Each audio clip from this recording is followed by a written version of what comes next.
In a small village in Nigeria, a dark-skinned girl named Yugo lived with her father, Emeka. Yugo's mother had died while giving birth to her, leaving Emeka heartbroken and alone. For years, it was just the two of them, but Emeka's family pressured him to remarry, believing that Yugo needed a mother figure.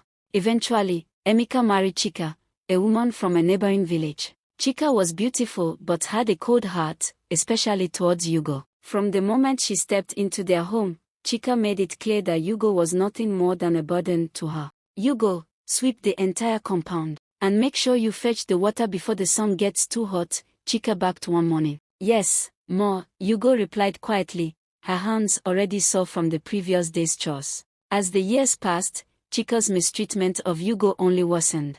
Emeka was often away on business, unaware of how cruel Chika was to his daughter.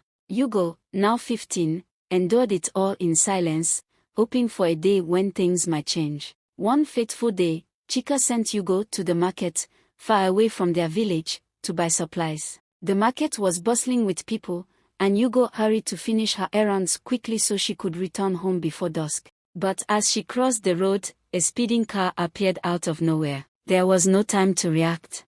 The car struck Yugo and sped away, leaving her crumpled on the roadside, unconscious. Hours passed before anyone noticed her. Finally, a woman named Chizim, who was passing by, saw the lifeless body of the girl. Horrified, she rushed to Yugo's side and realized she was still breathing, though barely. Chizim, without hesitation, carried Yugo to the nearest hospital. At the hospital, Yugo slipped into a coma. Chizim tried to reach her family, but with no information on who they were or where they lived, it was impossible. Chizim decided to stay by Yugo's side, hoping the girl would wake up. Back at home, days turned into weeks, and there was no sign of Yugo. Chika, who had never cared much for her stepdaughter, assumed she had run away or met some unfortunate fate. When Emeka returned from his trip, Chika greeted him with cold news. "Yugo is gone," she said flatly. "She must have run off. There's been no word from her for 2 weeks." Emeka's heart sank. How could she just disappear? "We have to find her," he cried, but deep down, a part of him feared the worst. Despite his efforts to search for Yugo, no trace of her was found. Days turned into months, and Yugo was presumed dead. Emeka was devastated, but Chika moved on with her life, seemingly unaffected. Months later, Chika sent her son, Emma, a young man of 20, to the city to buy some supplies. Emma, who was the apple of Chika's eye, left as usual but never returned. Hours passed, then days, and Emma was still missing. Chika was frantic, her once cold heart now gripped by fear and guilt. Meanwhile, in the hospital, Yugo finally woke up from her coma. Disoriented and weak, she found Chizim by her side. "Where am I? Who are you?" Yugo asked, her voice trembling. "My name is Chizim. I found you after you were hit by a car." "You've been in a coma for months," Chizim explained gently. Yugo's eyes filled with tears as she remembered the accident. She told Chizim everything about her life, her father, and her stepmother's cruelty. "You don't need to go back there if you don't want to," Chizim said, her heart aching for the girl. But Yugo shook her head. "I have to go home. My father needs me." Chizim took care of Yugo until she was strong enough to return home. When Yugo arrived, the village was buzzing with the news of Emma's disappearance. She learned that he had been kidnapped and that no one had been able to find him. Despite the pain Chika had caused her, Yugo's kind heart could not bear to see anyone suffer, not even her stepmother. Yugo decided to help. "Papa, we have to find Emma."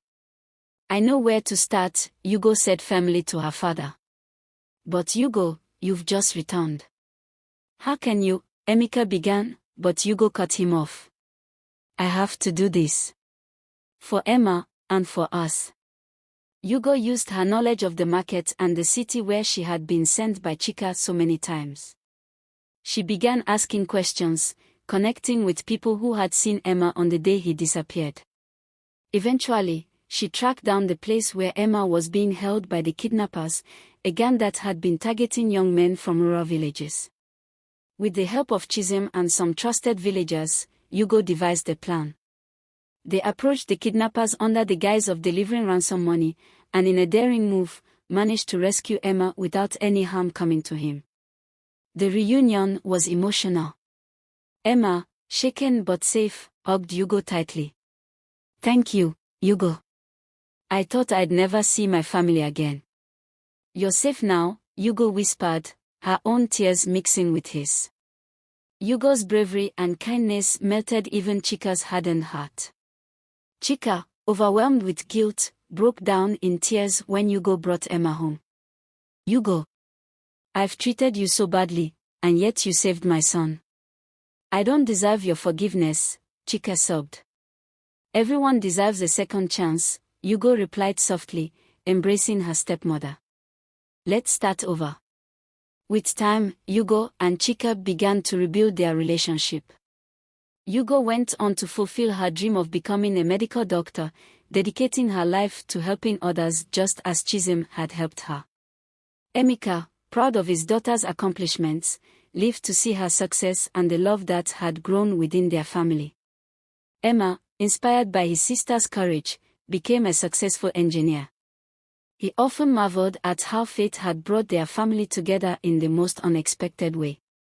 Yugo never forgot Chisholm, the woman who had saved her life.